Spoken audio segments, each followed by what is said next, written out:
Hey there, Twisters. What on earth is going on with the Edmonton Oilers? Here's a team that, just going into last year's playoffs, were expected to even represent the Western Conference in the Stanley Cup final.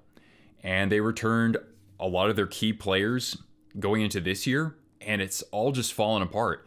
And typically we'd point to something like goaltending, or maybe the team defense, or maybe they don't have enough scoring depth, but it's everything right now. It's everything. It's just a whole big shitstorm. They haven't really found much in the way of silver linings here. They just lost, of course, to the San Jose Sharks, the only team that was below them in the standings. Now they're tied for points, Edmonton with a game in hand. But already, they're just in a huge hole. And we see a team like the Vancouver Canucks rise in that division. We see the Anaheim Ducks playing better. We're seeing the LA Kings and the Vegas Golden Knights pretty much going about their business. So what do the Oilers do here? Connor McDavid certainly isn't chipping in. He doesn't have a single point in the third period of any game. And speaking of third periods, the Oilers are a minus 18 in goal differential. 5-on-5 continues to be a problem for them. The power play, that's something that was their bread and butter last season, but it hasn't been nearly as dominant.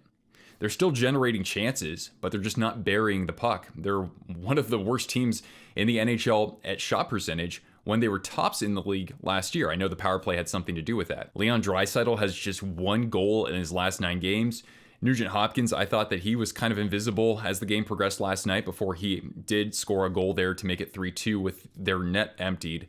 But he was on a terrible slump of 1 goal in his last 8 games. So the big players really just haven't shown up consistently for this team. And then your lack of scoring depth gets exposed. They're expected to catalyze things offensively, McDavid, Draisaitl primarily. And then when those guys aren't clicking, then it's like a house of cards, right? You're not going to get the productivity you need from the bottom 6. And defensively, they're not chipping in enough as well. And defensively, oh boy. Oh, Jesus. Last night against the Sharks, this is one where you can't fault the goaltending, right? We know the Oilers placed Jack Campbell on waivers, and by the way, a look at just how his first start in Bakersfield went in the AHL, but you can't fault Skinner for this last one. The first goal, Zetterlund is just wide open in the slot. Then you look at the second goal and look at Evander Kane on the back check.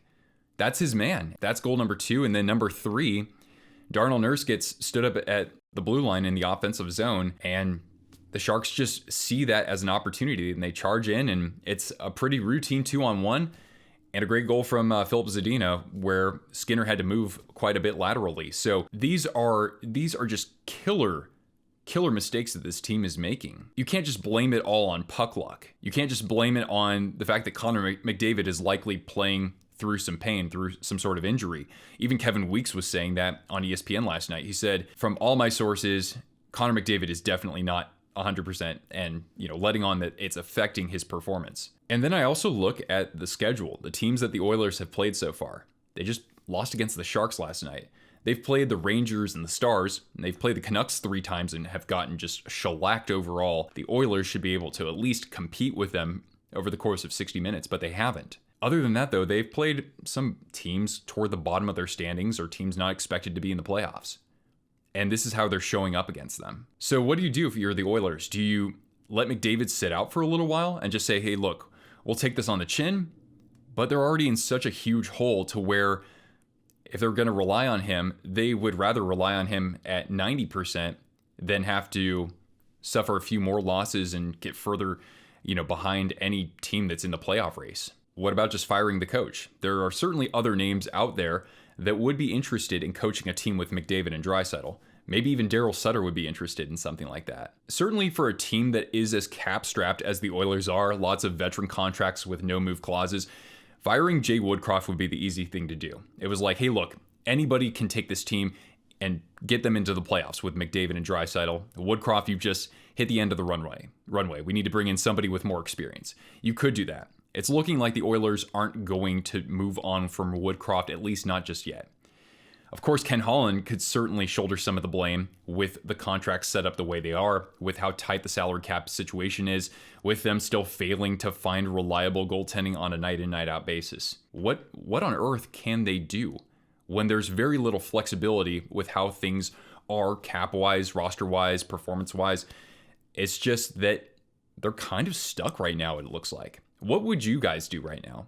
Could you really see the Oilers being able to trade one of these veterans? What are they going to get in return that's going to give them that shot in the arm?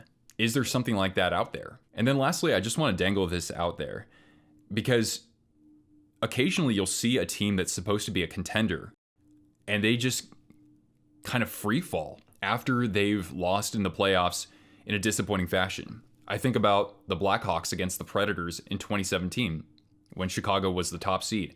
What happened afterward? They just plummeted, essentially. They were nowhere near as competitive as they had been over the course of 8 or 9 years. I think about the Anaheim Ducks with their good teams in the 2010s. They get bounced in the first round to the Sharks, who were seeded lower than them in a sweep, right? The Flames, even, right? They win that first game against the Oilers in the second round with Tkachuk and Gaudreau. I know that it was a different team. And then afterwards, it's just been, this is a team that's without an identity. And after, losing to the Golden Knights the way the Oilers did, when you think of that 5-minute power play where they had a chance to win that game and go home with a chance to win the series, scored 1 goal. The Golden Knights penalty kill looked great then, but that was what the Oilers had relied on the most, and they failed. Has it just been kind of different ever since then? Let me know your thoughts in the comments. Stick around for more coverage throughout the NHL season. We'll have more live streams, of course, as well. Thank you so much for watching, Twisters. I'm Nick, and I'll catch you later. Ciao for now.